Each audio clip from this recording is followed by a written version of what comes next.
Langit pagi di kota Yogyakarta masih diselimuti kabut tipis ketika suara roda gerobak besi melintas perlahan di depan kos-kosan mahasiswa. Ayu Lestari, gadis bertubuh mungil dengan wajah teduh dan rambut hitam digerai rapi, segera menurunkan pandangannya dari jendela kamar lantai 2. Matanya menatap kosong ke arah bawah, lalu cepat-cepat menarik tirai jendela seperti seseorang yang ingin menyembunyikan diri dari sesuatu yang menyakitkan. Ia tahu, itu suara gerobak ibunya. Di bawah sana, seorang perempuan parubaya dengan jilbab kusam dan tangan penuh sarung tangan plastik, sedang menyortir kardus dan botol plastik. Kulit tangannya kasar, wajahnya dipenuhi garis waktu, namun senyumnya tetap utuh, meski bibirnya pecah-pecah karena terlalu lama terpapar matahari dan udara pagi. Itulah Bu Wati, ibunya Ayu, seorang pemulung dari Wonosari yang sejak fajar sudah mulai berkeliling di pinggiran kota demi mengumpulkan sisa-sisa yang masih bisa dijual. Ibu sebentar lagi akan lulus. Ya Allah, gumam Bu Wati lirih, sambil menyelipkan kertas kumal berisi jadwal wisuda yang diam-diam ia temukan di kantong baju Ayu minggu lalu. Ia tak menegur atau bertanya saat menemukan kertas itu. Ia hanya membacanya pelan-pelan, kemudian menyimpannya dalam kantong plastik bening seperti menyimpan harta paling berharga. Di kamar kos, Ayu duduk membelakangi cermin. Ia mengenakan seragam kampus yang rapi, namun tangannya gemetar saat memegang ponsel. Di layar, grup WhatsApp teman-teman seangkatannya ramai membahas rencana wisuda. Beberapa memamerkan baju baru yang akan dikenakan orang tuanya. Ada yang menyewa fotografer profesional. Ada juga yang pamer mobil keluarga yang akan datang dari Jakarta. Ayu hanya tersenyum kaku. Ia membalas singkat, "Alhamdulillah, orang tuaku juga akan datang dari Surabaya." Kalimat itu terasa seperti duri menusuk di tenggorokan. Ia berbohong lagi. Saat sarapan, Ayu membuka bekal nasi uduk dan telur rebus yang dikirim ibunya pagi-pagi sebelum mulai memulung. Di sela-sela makanan, ada secarik kertas kecil bertuliskan, "Nak, makan yang cukup. Badanmu kurus sekali akhir-akhir ini." Ibu, tangannya berhenti menyuap, dadanya terasa sesak, tapi ia menepisnya. Menghela napas panjang lalu menatap jendela. Di luar, gerobak ibu telah berlalu, menyisakan suara roda berderit dan bayangan yang semakin menjauh. Sore harinya, Bu Wati pulang ke gubuk kecilnya di Wonosari. Ia duduk di bawah atap seng yang sudah bocor di beberapa titik. Di depannya ada tumpukan kardus, satu setel baju batik tua yang digantung di belakang pintu, dan sebuah amplop coklat yang disimpan di dalam kaleng biskuit kosong. Ia mengambil baju batik itu, menatapnya lekat-lekat, lalu mulai menyulam bagian yang robek dengan benang seadanya. Cahaya lampu minyak menyinari wajahnya yang lelah tapi damai. Saat jarum menembus kain, ia berbisik, "Ibu akan datang." Meskipun hanya melihat dari kejauhan. Di sisi lain kota, Ayu masih berkutat dengan naskah pidato yang diminta oleh pihak universitas. Ia terpilih sebagai mahasiswa terbaik dan diminta mewakili angkatan untuk menyampaikan sambutan saat wisuda. Saat menulis bagian, "Terima kasih kepada orang tua saya," tangannya tiba-tiba berhenti. Ia memejamkan mata, lalu menghapus baris itu. Ia tidak tahu harus menulis apa. Ketika malam menjelang, Bu Wati mengambil plastik berisi bunga melati kering dari pasar pagi tadi. Harganya Rp2.000. Ia meletakkannya di atas baju batik yang sudah disetrika dengan arang. Tangannya meraba perlahan, seolah memastikan semuanya sempurna. Tidak ada yang istimewa dari bunga itu. Tapi bagi Bu Wati, itulah satu-satunya cara menyambut keberhasilan putrinya. Di kos, Ayu menatap keluar jendela untuk kesekian kalinya. Kali ini ia melihat sosok ibunya berdiri di kejauhan, di seberang jalan, dengan baju lusuh dan keranjang di punggung. Ibunya tidak melihat ke atas, tapi Ayu tahu siapa dia. Ia buru-buru menutup jendela, lalu duduk bersandar pada tembok. Air matanya menetes diam-diam. "Aku tidak sanggup," bisiknya lirih. Malam itu, Bu Wati kembali menatap kalender di dinding rumah. Hari wisuda sudah dilingkari dengan spidol merah. Ia tidak tahu apakah Ayu menginginkan kehadirannya atau tidak. Tapi sebagai ibu, hatinya tahu, anaknya sedang berperang dengan dunia, dan juga dengan dirinya sendiri. Ia hanya ingin hadir, meskipun hanya dari kejauhan. Meskipun hanya sebentar, ketika suara jangkrik mulai mendominasi malam dan angin dari ladang meniup tirai bambu dengan lembut, Ayu akhirnya menulis ulang bagian pidatonya. Kali ini tanpa menyebut siapapun. Hanya satu kalimat ia biarkan tetap ada. Terima kasih kepada seseorang yang selalu hadir.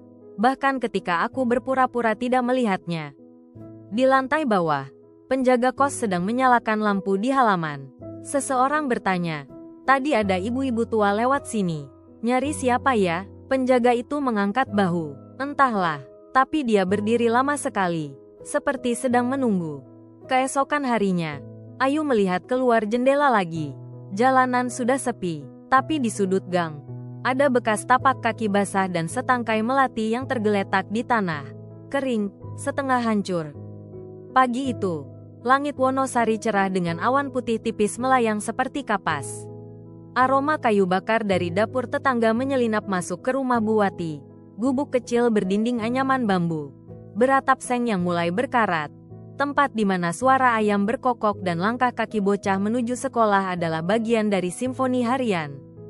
Bu Wati duduk di bangku kayu pendek di teras, mengenakan daster lusuh bermotif bunga. Di tangannya, ada selembar kertas berisi jadwal wisuda Ayu yang sudah mulai lusuh di sudut-sudutnya. Ia menatapnya lama, lalu menarik napas panjang. Mata tuanya memandangi tanggal yang dilingkari dengan tinta merah. Hari itu semakin dekat, tapi Ayu tak pernah mengajaknya berbicara soal itu. Pintu rumah berderit pelan saat ia masuk. Di dalam, ia mengambil baju batik coklat tua dari lemari bambu. Baju itu adalah satu-satunya yang paling layak ia miliki. Warisan dari suaminya yang sudah lama tiada. Ia menyetrikanya dengan setrika arang yang panasnya tak stabil. Setiap kali asap arang menyembul ke atas, ia mengibaskan tangan, lalu tersenyum kecil. Sore itu, ia pergi ke pasar tradisional, berjalan kaki sambil membawa kantong plastik kosong di tangan kiri. Di pasar, ia menyusuri lorong-lorong sempit yang dipenuhi suara teriakan penjual. Tomat murah, cabai segar, bunga melati 2000 seikat. Ia berhenti di sebuah lapak kecil yang menjual bunga. Penjualnya, seorang perempuan setengah baya dengan rambut digelung dan pipi tembam, menyapa ramah. Mau beli apa, Bu? Bu Wati tersenyum, lalu menunjuk ke arah melati yang mulai menguning sedikit di ujungnya. Seikat saja, Bu, buat anak saya, dia mau wisuda. Si penjual terdiam sejenak, matanya menelusuri wajah Bu Wati. Ada kelelahan, ada harapan, dan ada cinta yang begitu besar dalam tatapan redup itu. Ia tidak banyak bicara, ia hanya menyerahkan bunga melati dengan dua tangan, dan menolak kembalian 1000 rupiah. Saya doakan lancar, Bu, katanya. Bu Wati mengangguk, menggenggam bunga itu erat seperti menggenggam sebuah mimpi. Ia berjalan pulang dengan langkah pelan namun penuh semangat. Bunga itu disimpan di dalam lemari, di antara tumpukan kain bersih dan surat-surat lama yang ia simpan dengan rapi. Malamnya, Ayu pulang ke kos dari kampus. Ia tampak lelah. Di dalam kamar, ia membuka ponsel dan membaca pesan singkat dari ibunya. Nak, ibu beli bunga melati. Besok ibu mau berangkat ya, biarpun cuma lihat dari jauh. Ayu terdiam, tangannya mengeras, matanya membelalak. Ia menatap layar dengan napas terengah. Beberapa detik kemudian, ia menekan tombol panggilan. Ibu, tolong jangan datang, ucap Ayu dengan suara nyaris berbisik. Di ujung telepon, hening sejenak. Kemudian suara Bu Wati terdengar lembut, tapi penuh pengertian. Kenapa, Nak? Ibu nggak akan masuk. Ibu cuma mau lihat kamu pakai toga. Ibu janji, cuma dari luar saja.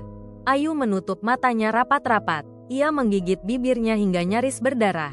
Jangan, Bu. Di sana banyak orang, banyak kamera. Aku nggak mau orang tahu. Ada keheningan panjang setelah itu. Suara jangkrik dari luar jendela kos masuk lewat celah ventilasi, mengiringi detik-detik berat yang menggantung di antara ibu dan anak. Baik, Nak, suara Bu Wati akhirnya keluar pelan. Tapi di ujung kalimat itu, ada suara serak yang tak bisa ditutupi. Telepon ditutup. Ayu jatuh terduduk di atas kasur, menutupi wajah dengan kedua tangan. Ia merasa seperti anak paling kejam di dunia.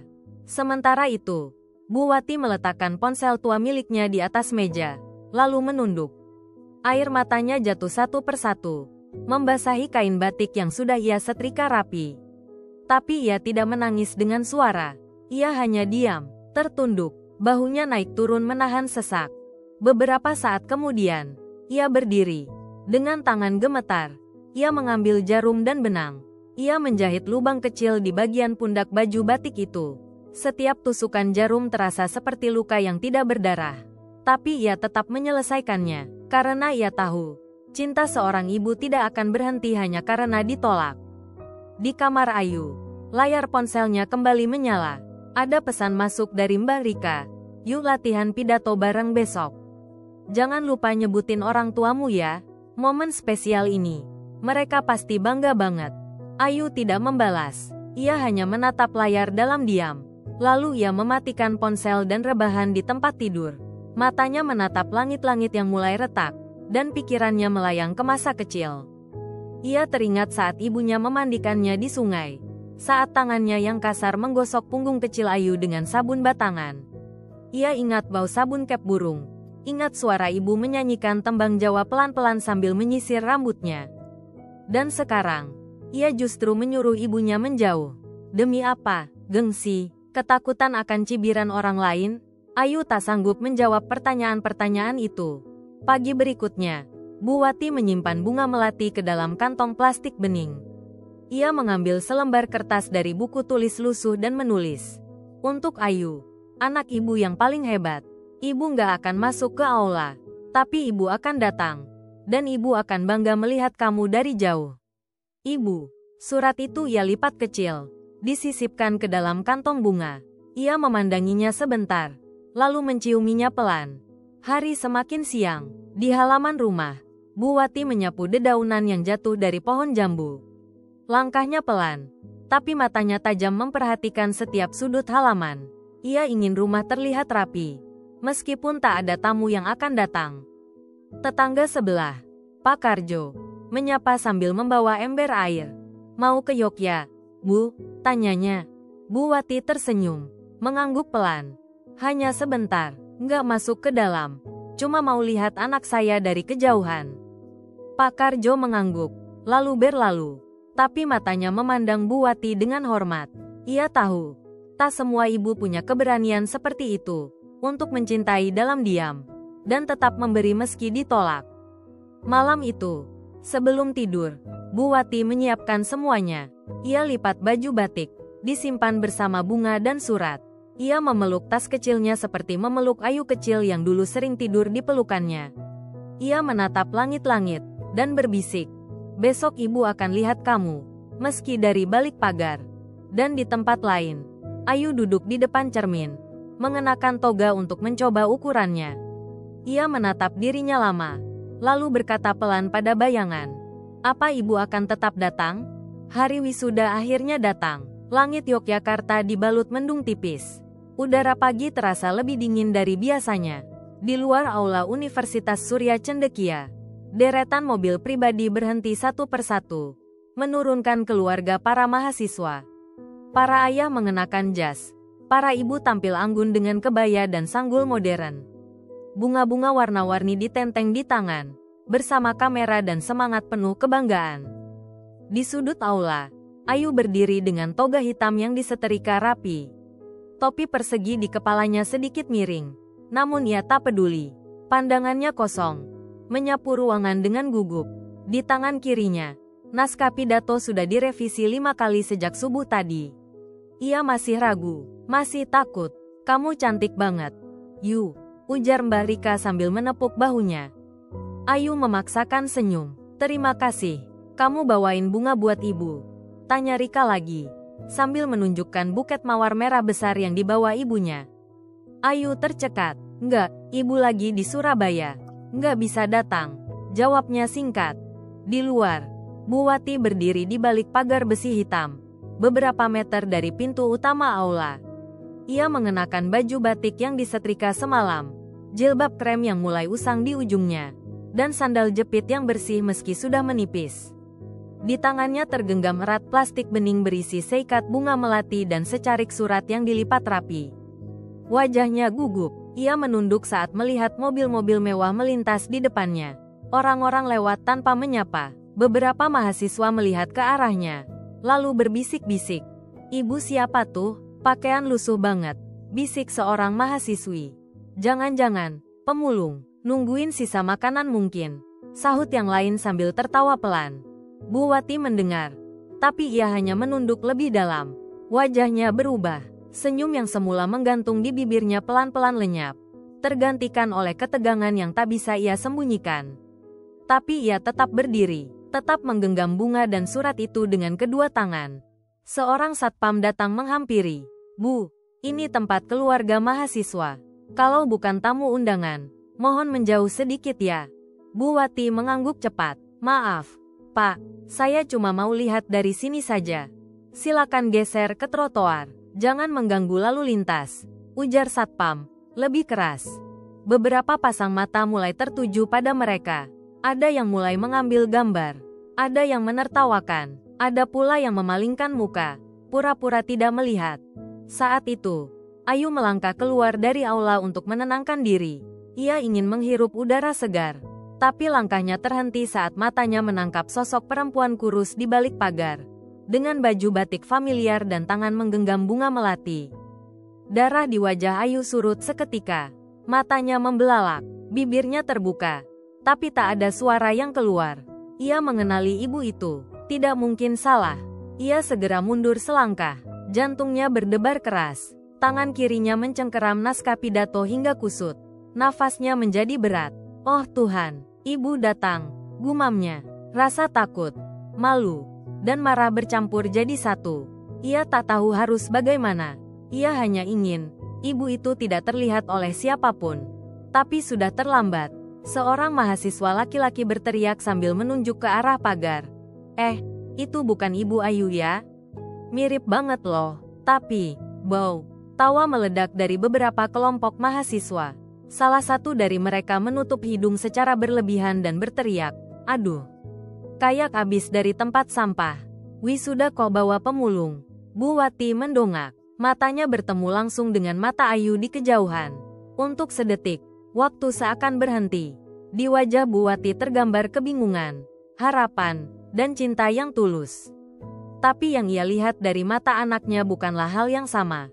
Wajah Ayu penuh kegelisahan. Ia menghindari tatapan ibunya, lalu membalikkan badan secepat mungkin dan masuk kembali ke aula.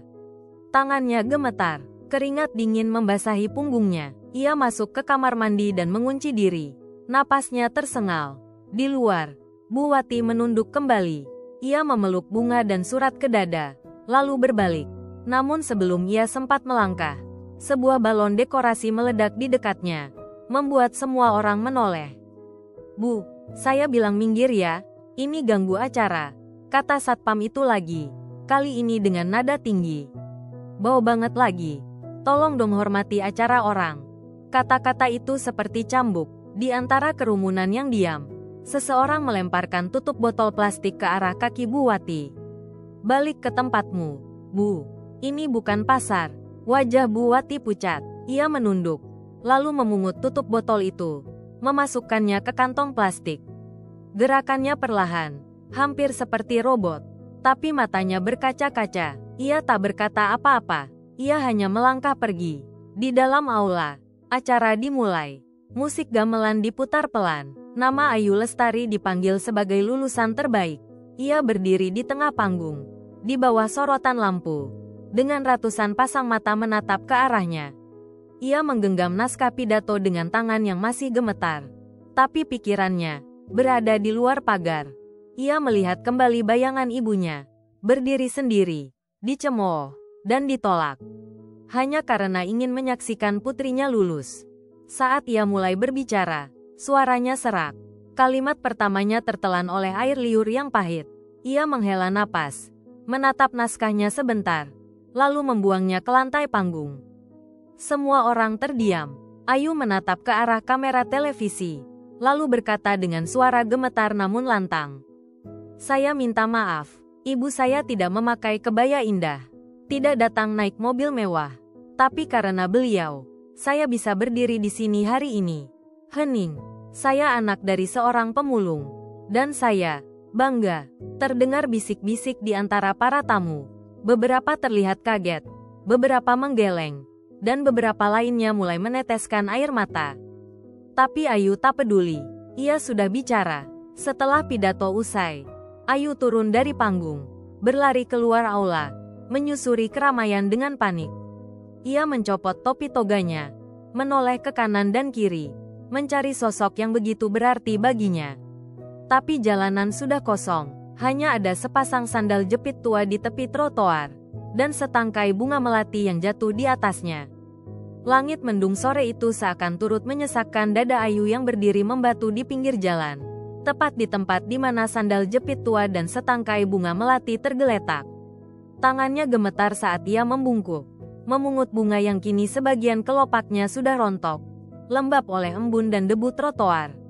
Wajahnya pucat, bibirnya bergetar, nafasnya sesak, bukan karena lelah, tetapi karena satu kenyataan yang menamparnya lebih keras dari semua hinaan yang pernah ia dengar.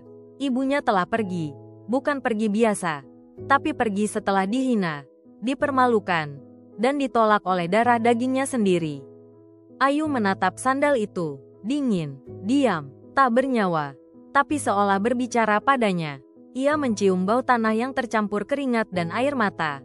Meski samar, ia menutup matanya, dan untuk sesaat, ia mendengar kembali suara ibunya dari masa kecil. Kalau kamu takut, peluk bunga melati, nak. Bunga ini lembut, tapi kuat. Seperti kamu. Matanya terbuka kembali. Kini, mata itu tidak hanya basah, tetapi juga merah. Merah karena marah, sesal, dan luka batin yang ia buat sendiri. Ia berlari, menembus gerimis tipis yang mulai turun dari langit. Orang-orang di sekitarnya berlalu begitu saja, sibuk dengan ucapan selamat dan foto-foto keluarga. Tapi Ayu, ia hanya ingin satu hal, menemukan ibunya. Ia menyusuri gang demi gang, mencocokkan bayangan samar di kepalanya dengan setiap sosok perempuan tua yang berjalan. Tapi Bu Wati tak tampak. Setelah hampir 1 jam, ia menyerah. Tubuhnya gemetar karena dingin, dan juga karena rasa kehilangan. Ia duduk di kursi trotoar dekat halte, memeluk bunga melati dan sandal jepit itu seperti anak kecil memeluk boneka usang. Bukan karena indahnya, tapi karena kenangannya. Tak lama kemudian, Mbak Rika datang berlari menghampirinya. Ayu, dari tadi dicari semua orang.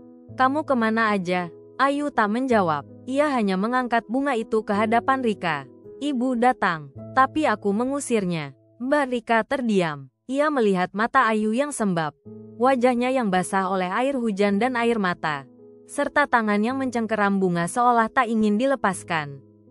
Yu, aku minta maaf. Tadi kami juga. Ya Tuhan, kami terlalu bodoh, ucap Rika. Suaranya serak. Ayu menoleh dengan wajah penuh luka, tetapi tidak menyalahkan. Itu bukan salahmu, itu salahku, karena aku yang malu punya ibu pemulung. Keduanya terdiam lama. Kemudian Ayu berdiri. Aku harus pulang ke Wonosari. Sekarang. Mbak Rika menatapnya tak yakin. Sekarang, tapi ini sudah malam. Ayu mengangguk tegas. Aku harus tahu dia baik-baik saja. Aku harus meminta maaf. Asteris. Perjalanan ke Wonosari malam itu penuh hening. Ayu duduk di dalam bus antar kota dengan baju wisuda yang masih ia kenakan. Sekarang sudah kusut dan basah. Di pangkuannya, bunga melati dan sandal jepit yang dibungkus plastik. Beberapa penumpang melirik penasaran, tapi tak ada yang berani bertanya.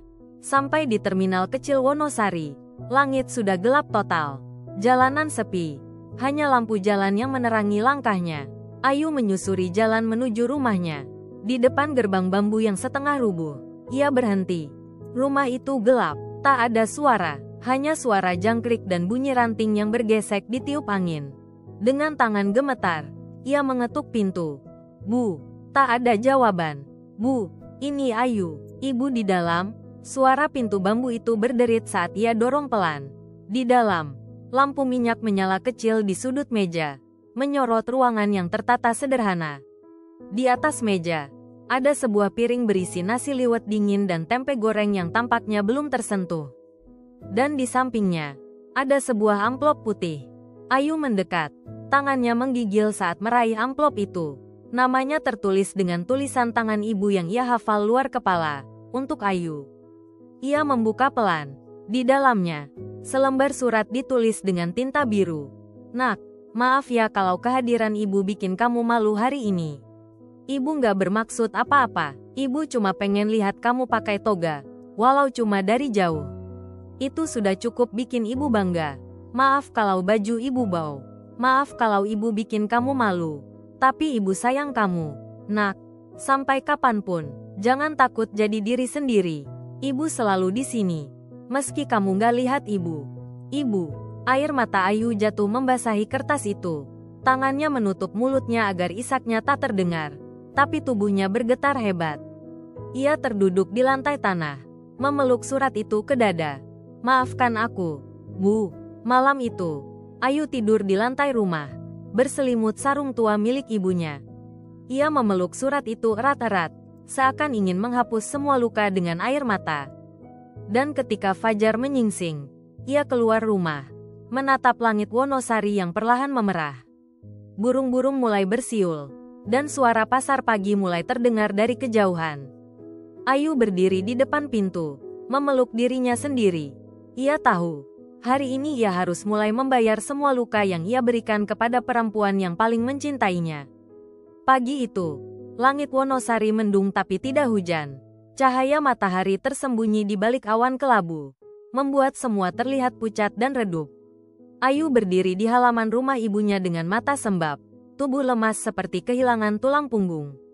Malam itu ia nyaris tidak tidur, hanya terpejam sebentar karena kelelahan menangis. Bajunya belum diganti, toga wisuda masih terlipat di dalam tas plastik, basah oleh hujan semalam dan air mata. Di tangannya, surat dari ibunya kini lecek, penuh bekas lipatan dan noda air. Tapi justru disitulah terpatri kalimat yang terus memukul hatinya. Maaf kalau ibu bikin kamu malu. Ia terduduk di tangga bambu depan rumah. Dedaunan kering berserakan di bawah kakinya. Aroma kayu lembab, asap dapur tetangga, dan suara ayam jantan membuat pagi itu terasa begitu hidup, kontras dengan kekosongan di dada Ayu. Tiba-tiba, terdengar suara langkah pelan dari arah gang sempit.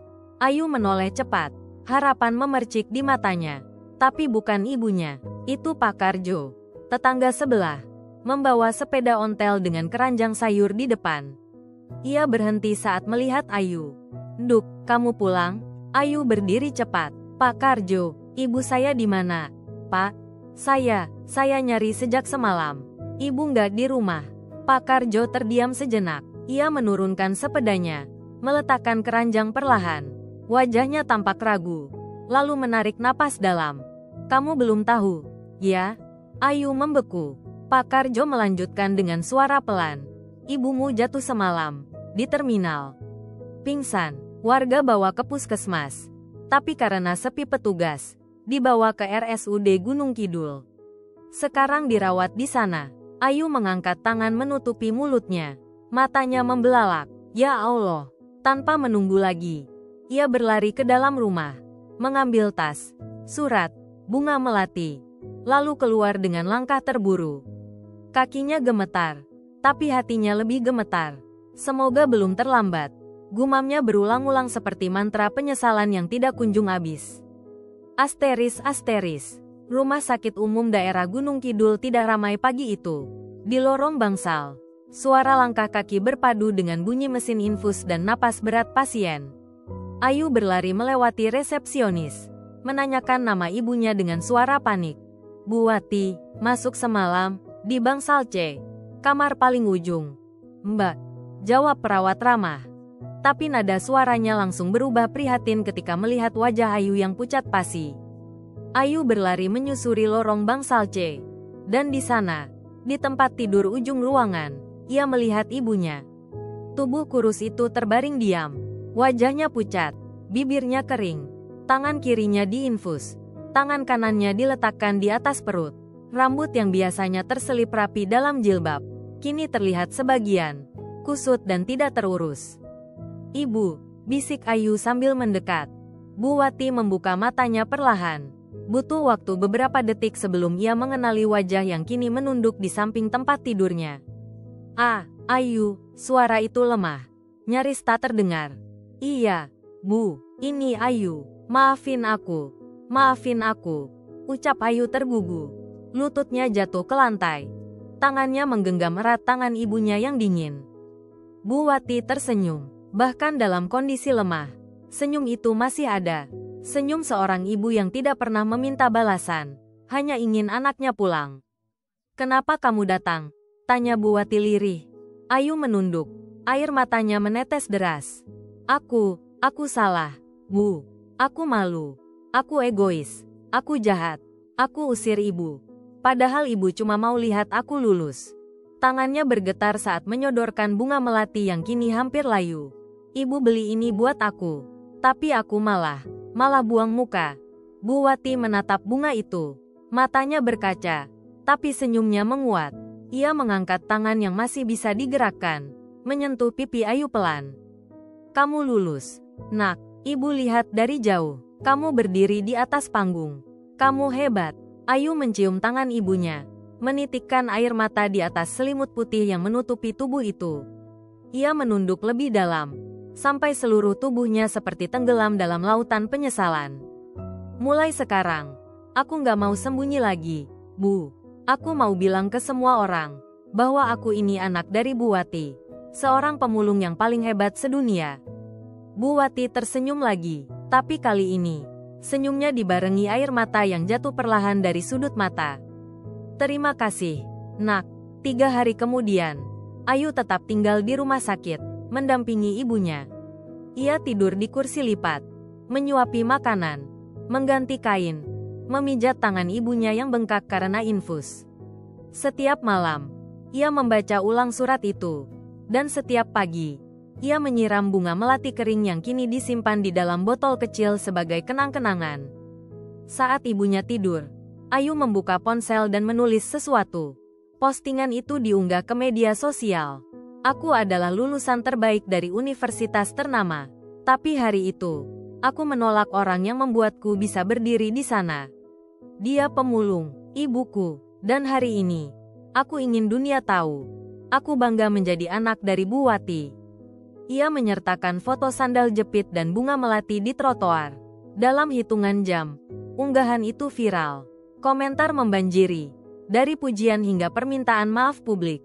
Banyak yang tersentuh, banyak pula yang terdiam, merenung, lalu bertanya pada diri sendiri, "Sudahkah aku menghargai orang tuaku seperti mereka menghargai aku?" Malam itu, sebelum tidur, Ayu duduk di samping ranjang ibunya, menggenggam tangannya. "Ibu, kalau ibu sembuh, kita jualan warung yuk. Biar ibu nggak perlu keliling lagi. Aku bantu, aku temenin." Bu Wati membuka mata, tersenyum, dan mengangguk pelan. Tapi ketika Ayu tidur, pelan-pelan Bu Wati menatap langit-langit kamar. Wajahnya damai. Tapi di balik kedamaian itu, ada lelah yang tak terucap. Ia tahu tubuhnya tak sekuat dulu. Tapi melihat anaknya kembali, itu sudah cukup. Di bawah bantal, ia menyimpan surat balasan yang ia tulis semalam. Surat itu belum sempat diberikan. Tapi isi surat itu hanya satu kalimat. "Kamu nggak pernah terlambat, Nak. Ibu selalu nunggu." Suasana ruang tunggu rumah sakit umum daerah Gunung Kidul pagi itu hening. Jam di dinding menunjukkan pukul 7:20. Kursi-kursi plastik abu-abu berjejer. Sebagian kosong, sebagian terisi oleh orang-orang dengan wajah letih. Bau antiseptik dan aroma bubur ayam dari luar menyatu dalam udara yang sedikit lembab. Ayu duduk di salah satu kursi. Tubuhnya membungkuk ke depan. Kedua tangan menutup wajah. Matanya sembab. Rambutnya tergerai acak-acakan. Dan kaos polos yang dikenakannya terlihat lecek.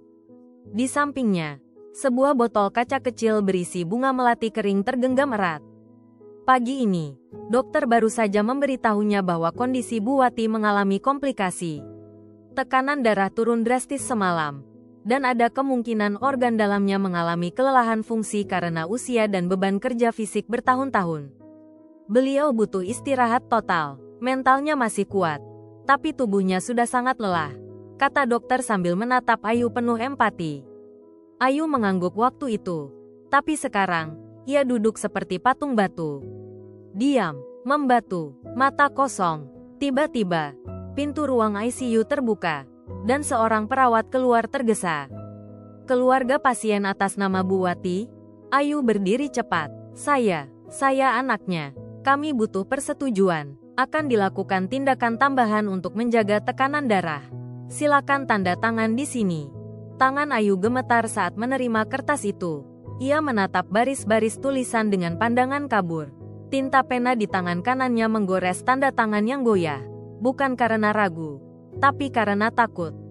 Takut kehilangan. Setelah perawat masuk kembali, Ayu duduk lagi. Kali ini, ia menengadah, menatap langit-langit ruang tunggu yang penuh bercak lembab. Ingatannya kembali ke masa kecil. Ia masih kecil, kira-kira 5 tahun.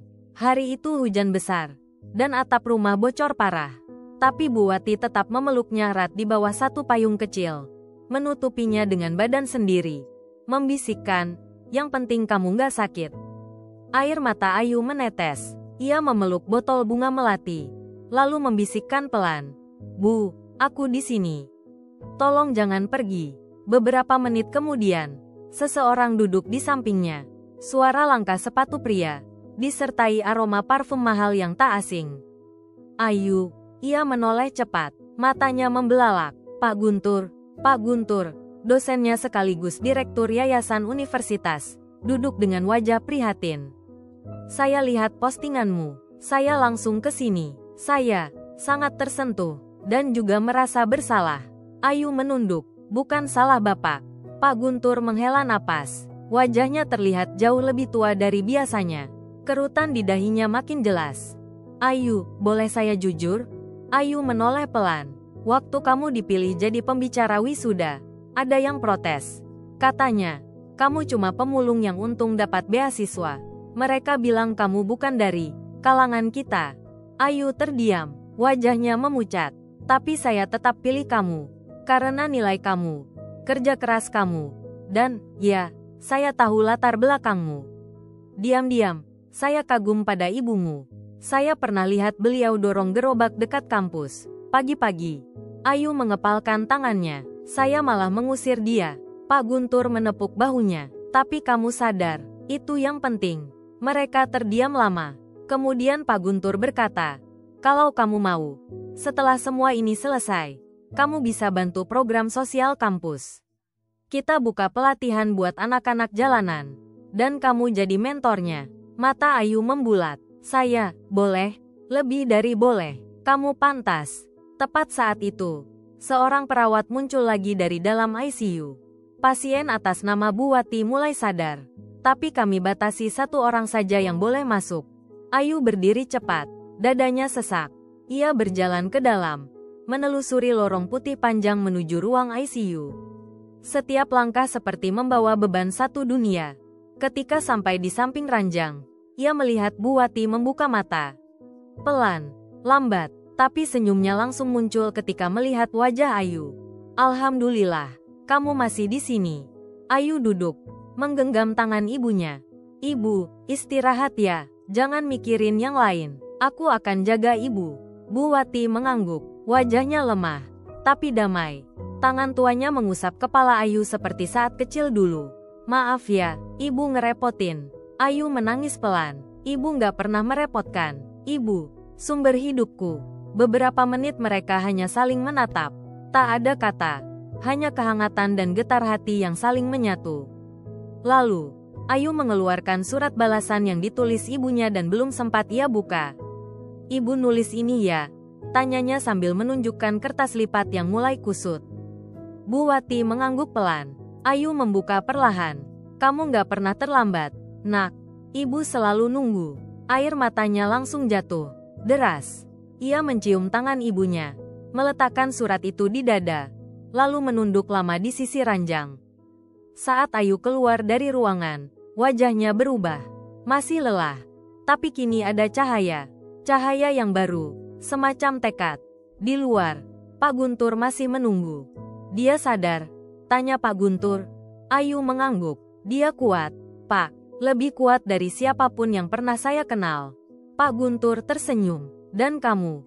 Sekarang, jadi cermin ibumu. Mata Ayu berbinar. Ia menggenggam botol bunga melati erat-erat, lalu menatap langit-langit rumah sakit. Langit di luar mulai cerah. 2 minggu telah berlalu sejak Ayu menemani ibunya di rumah sakit. Waktu berjalan lambat namun penuh makna. Setiap pagi, Ayu menyuapi bubur ke mulut Bu Wati yang mulai bisa duduk. Setiap malam, ia membaca buku keras-keras di samping ranjang, berharap suara dan keberadaannya bisa menenangkan jiwa perempuan yang telah mengorbankan segalanya untuknya.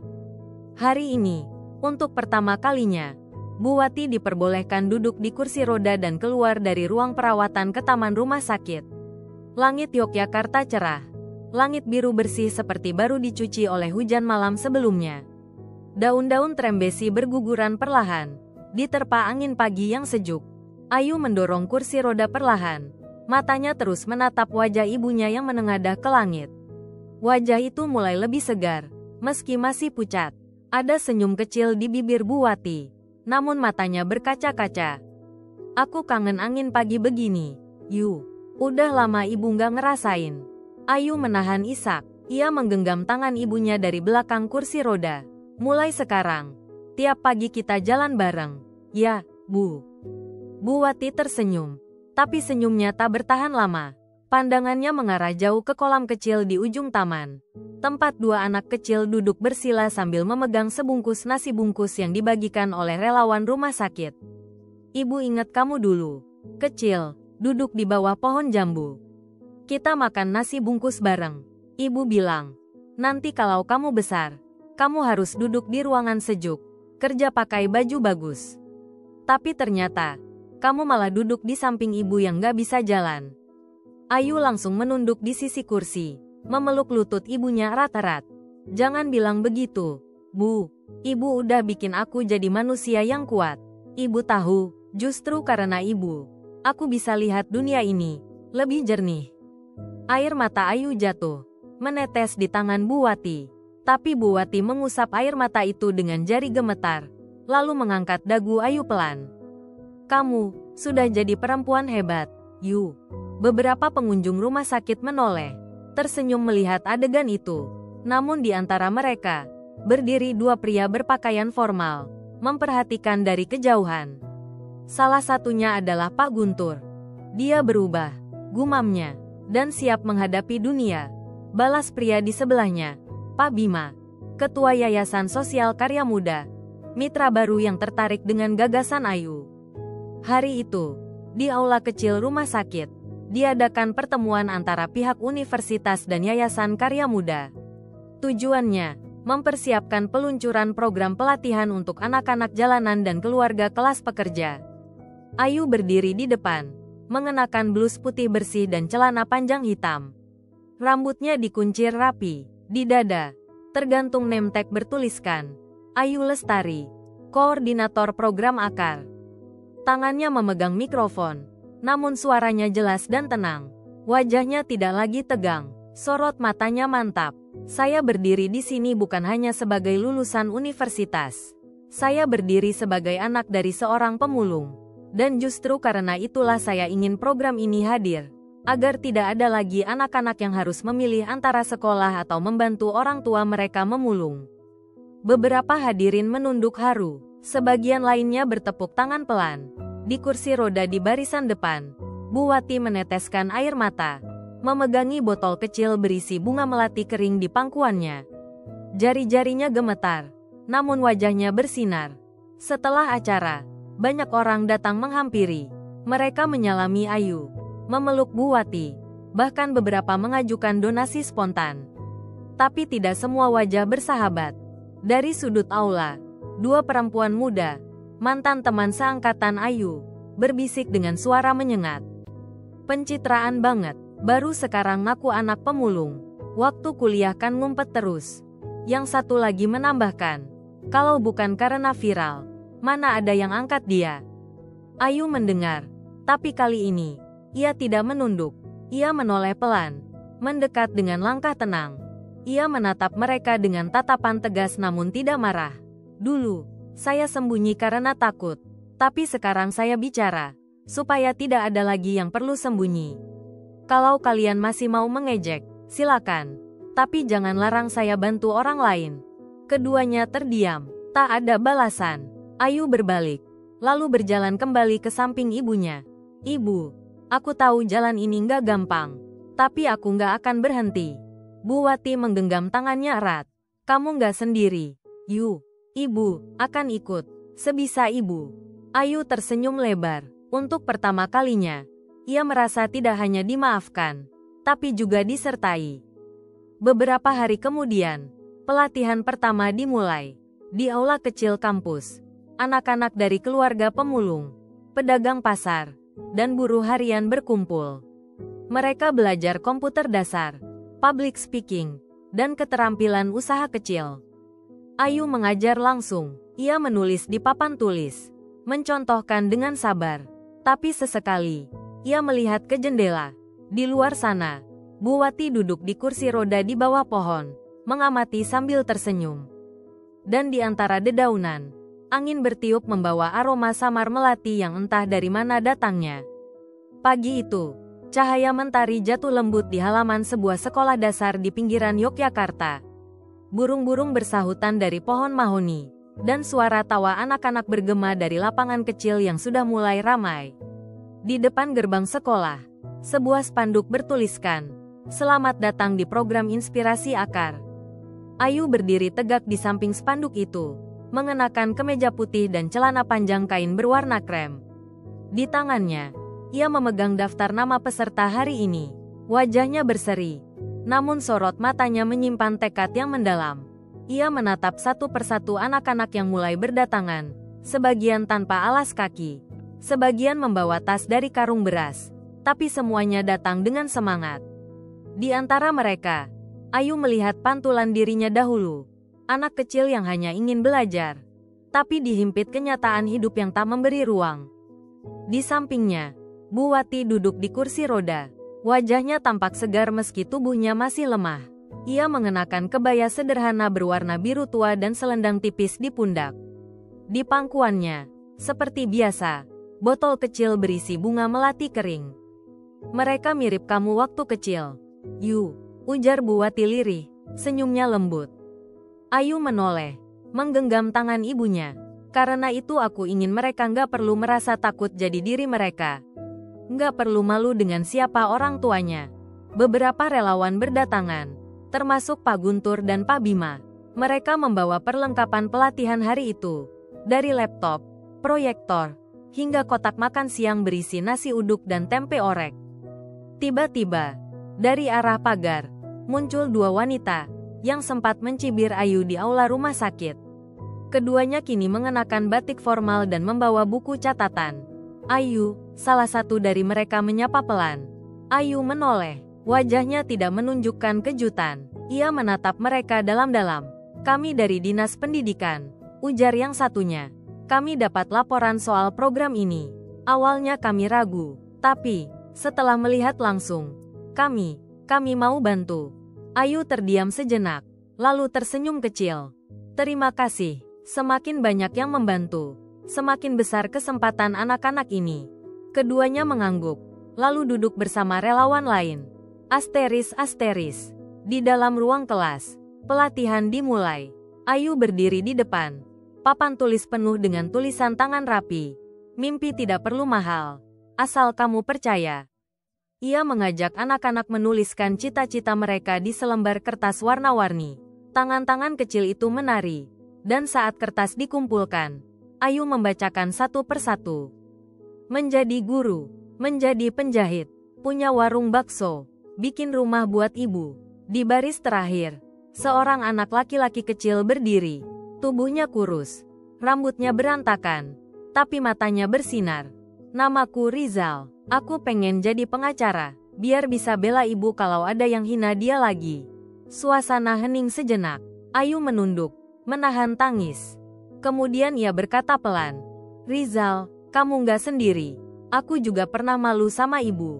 Tapi sekarang aku tahu, ibu itu guru paling jujur yang Tuhan kirim buat kita." Bu Wati yang duduk di luar kelas, mendengar dari jendela yang terbuka. Senyumnya perlahan merekah. Di sudut matanya, air bening mulai mengalir pelan. Setelah sesi pertama selesai, anak-anak keluar untuk istirahat. Mereka bermain di halaman, makan bersama, saling bercerita. Beberapa dari mereka duduk melingkar di sekitar Bu Wati, mendengarkan kisah tentang masa kecil Ayu. Dulu Ayu bantu ibu dorong gerobak, tapi sambil nyanyi. Loh, suaranya bagus. Anak-anak tertawa, Bu Wati ikut tertawa, meski napasnya mulai pendek. Tapi wajahnya damai. Asteris. Menjelang siang, langit mendadak mendung. Angin bertiup lebih kencang. Daun-daun berjatuhan. Beberapa relawan mulai membereskan alat-alat. Ayu menghampiri ibunya, menyelimuti kaki Bu Wati dengan selendang. Ibu dingin. Bu Wati tersenyum, tapi matanya memandang jauh ke langit. Ayu, kalau suatu hari ibu nggak bisa nemenin kamu lagi, jangan berhenti ya. Ayu mencengkeram tangan ibunya erat. Jangan ngomong gitu, Bu. Bu Wati tersenyum lembut. Ibu cuma takut kamu sendirian lagi. Ayu menggeleng keras. Aku nggak akan pernah sendiri. Ibu itu ada di setiap langkahku, di setiap anak yang datang belajar hari ini. Pelan-pelan, Bu Wati meraih botol kecil bunga melati, memberikannya kepada Ayu. Ini buat kamu, jangan dibuang. Simpan, biar kamu ingat kalau yang lembut pun bisa kuat. Ayu memeluk botol itu erat-erat, menahan isak. Tak lama kemudian, langit mulai gerimis. Anak-anak dibantu masuk ke kelas. Relawan sibuk mengemasi barang. Ayu mendorong kursi roda ibunya ke dalam aula kecil agar tidak kehujanan. Dan di sanalah, saat hujan mulai turun, Bu Wati duduk diam. Matanya terpejam, tangannya terkulai lembut di pangkuan. Ayu berlutut, memanggil pelan. Bu, tak ada jawaban. Bu, ia memegang tangan ibunya, dingin. Bu, panik, ia berteriak memanggil bantuan. Semua relawan menghampiri. Pak Guntur menahan bahunya, tapi Ayu tak bisa berhenti memeluk tubuh ibunya, mengguncangnya perlahan, berharap ibu itu bangun lagi. Sekali saja, tapi Bu Wati telah pergi. Dalam diam, dalam damai, di tengah suara tawa anak-anak dan hujan yang mulai deras. Asteris. Seminggu kemudian, di gerbang sekolah yang sama, Ayu berdiri mengenakan kebaya putih. Di tangannya, sebuah vas kecil berisi bunga melati, segar kali ini, dipetik langsung dari kebun kecil di rumah ibunya. Ia meletakkan vas itu di batu peringatan kecil bertuliskan, "Bunga di gerbang sekolah, untuk Ibu Wati, yang mengajarkan kami bahwa cinta bisa mengubah apapun." Anak-anak dan relawan berdiri di belakangnya. Semua diam, menunduk. Ayu menatap langit. "Ibu, aku akan terus jaga taman ini, dan biarkan bunga-bunga itu tumbuh, seperti mimpi anak-anak yang kita cintai." Dan angin bertiup lembut, membawa aroma melati. Langit pagi di Wonosari perlahan membuka tirainya. Kabut tipis menggantung di pucuk-pucuk pohon jati, mengaburkan garis antara langit dan bumi. Daun-daun basah oleh embun berguguran perlahan, seperti waktu yang pelan-pelan meninggalkan jejaknya.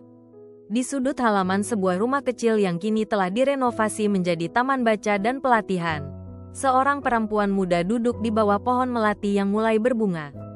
Ayu memejamkan mata, merasakan semilir angin membelai wajahnya. Hidungnya menghirup dalam-dalam aroma melati segar yang menenangkan. Tangannya mengusap pelan vas kecil berisi bunga melati kering yang kini ia letakkan di altar kecil di sudut taman. Di sisi altar itu, terpahat nama, Bu Wati, yang hidupnya sederhana, cintanya luar biasa. Hari itu, sudah genap 3 bulan sejak ibunya berpulang. Namun entah mengapa, kepergian itu tidak meninggalkan kehampaan seperti yang Ayu bayangkan dulu. Justru, ia merasakan kehadiran ibunya lebih nyata dari sebelumnya. Dalam setiap tawa anak-anak yang datang belajar, dalam setiap tangan kecil yang menulis dengan semangat, dan dalam setiap langkah kecil yang mereka ambil untuk mengejar mimpi, di sanalah Ayu menemukan Bu Wati. Ia masih ingat malam terakhir sebelum ibunya berpulang. Dalam suara lemah, ibunya berkata, "Hidup itu bukan soal berapa banyak kamu punya, tapi seberapa banyak kamu mau memberi." Kalimat itu kini menjadi pondasi utama dalam hidup Ayu, bukan hanya sebagai janji, tapi sebagai arah hidup. Program pelatihan yang Ayu rintis kini telah berkembang. Setiap akhir pekan, anak-anak dari berbagai pelosok datang ke rumah pelatihan, duduk bersila di atas tikar anyaman, belajar membaca, berhitung, dan bermimpi. Tidak ada meja mewah, tidak ada seragam mahal, tapi ada pelukan hangat. Ada suara yang berkata, "Kamu bisa. Kamu berharga." Setiap kali melihat mata anak-anak itu berbinar, Ayu merasa seolah sedang melihat dirinya di masa kecil. Gadis kecil yang dulu berlari di gang sempit, membantu ibunya mendorong gerobak, mengais sisa kardus untuk dijual. Tapi hari ini, gadis itu telah berdiri tegak, memeluk luka masa lalu, dan menjadikannya kekuatan untuk masa depan. Banyak orang datang dan bertanya, "Bagaimana kamu bisa bangkit setelah semua yang terjadi?" Ayu hanya tersenyum dan menjawab, "Karena aku pernah jatuh sangat dalam, dan satu-satunya yang menyelamatkanku adalah cinta seorang ibu." Dalam cinta itulah, Ayu belajar tentang pengorbanan yang tidak meminta balasan. Ia belajar bahwa kasih sayang tidak diukur dari hadiah mahal atau pencapaian besar, melainkan dari hal-hal kecil. Sehelai kain bersih yang dijemur dengan cermat, sebungkus nasi hangat yang disisihkan untuk anaknya, atau sepasang sandal jepit yang setia menemani langkah seorang ibu menyusuri lorong-lorong kota. Kini, setiap Ayu berjalan melewati gerbang sekolah tempat ia dulu pernah merasa malu, ia tak lagi menunduk. Sebaliknya, ia menatap langit, bangga, penuh syukur, dan siap menyambut setiap langkah baru. Ia tidak takut lagi dengan cibiran, karena ia tahu bahwa dari luka terdalam bisa tumbuh keberanian yang paling kuat. Orang-orang mulai mengenalnya, bukan sebagai lulusan terbaik semata, tetapi sebagai simbol harapan. Bahkan media nasional sempat meliput kegiatannya, menyebutnya sebagai bunga dari Wonosari, julukan yang membuatnya tersenyum. Karena ia tahu bunga sejati bukan dirinya, melainkan ibunya. Setiap kali ia diundang bicara dalam forum-forum pendidikan, Ayu selalu mengawali ceritanya bukan dari gelar atau prestasi, melainkan dari siapa ibunya. Ia ingin dunia tahu bahwa pendidikan bukan hanya hak mereka yang punya uang, tapi juga milik setiap anak yang punya mimpi. Dan mimpi adalah hak yang paling demokratis yang pernah ada. Ia sering berkata kepada anak-anak di pelatihan, "Jangan takut punya mimpi tinggi. Meski kamu datang dari tanah yang rendah, tanah itu akan jadi pijakanmu. Ibu atau bapakmu mungkin hanya penjual gorengan, pemulung, atau buruh tani. Tapi tangan mereka yang kasar adalah yang paling lembut saat mengangkatmu bangkit." Dalam hatinya, Ayu tahu bahwa perjuangan belum selesai. Masih banyak anak-anak di luar sana yang belum sempat bermimpi. Masih banyak ibu-ibu seperti Bu Wati yang berjuang diam-diam dalam senyap. Tapi hari ini, ia tidak sendiri. Ia punya tim, punya komunitas, dan yang terpenting, ia punya keberanian yang lahir dari luka yang telah disembuhkan oleh cinta. Malam mulai turun, langit Wonosari perlahan berubah jingga, lalu ungu. Di rumah pelatihan, lampu-lampu kecil mulai menyala. Anak-anak berpamitan, satu persatu. Ayu mencium kepala mereka, seperti yang dulu sering ibunya lakukan padanya. Setelah semua pulang, Ayu duduk sendiri di bangku kayu, menatap pohon melati di halaman. Angin malam membawa aroma manis yang menenangkan. Ia memejamkan mata, menarik napas panjang, dan membisikkan doa dalam hati. "Ibu, aku masih di sini, masih berjalan, masih setia menjaga bunga-bunga kecil itu, seperti ibu dulu menjaga aku." Dan di antara bisikan angin dan suara jangkrik malam, seolah-olah Ayu bisa mendengar suara lembut ibunya menjawab, "Ibu bangga padamu, nak." Hujan rintik turun perlahan, tapi Ayu tidak beranjak. Ia tahu, hujan kali ini bukan pertanda duka, melainkan berkat. Karena bumi yang kuat adalah bumi yang pernah diguyur air mata. Ia tersenyum, karena akhirnya ia memahami bahwa dalam hidup ini, tidak semua hal harus sempurna. Yang penting adalah apa yang kita lakukan dengan ketidaksempurnaan itu. Dan bahwa, kadang, kebahagiaan bukan soal apa yang kita miliki, tapi soal siapa yang masih bisa kita genggam di tengah perjalanan.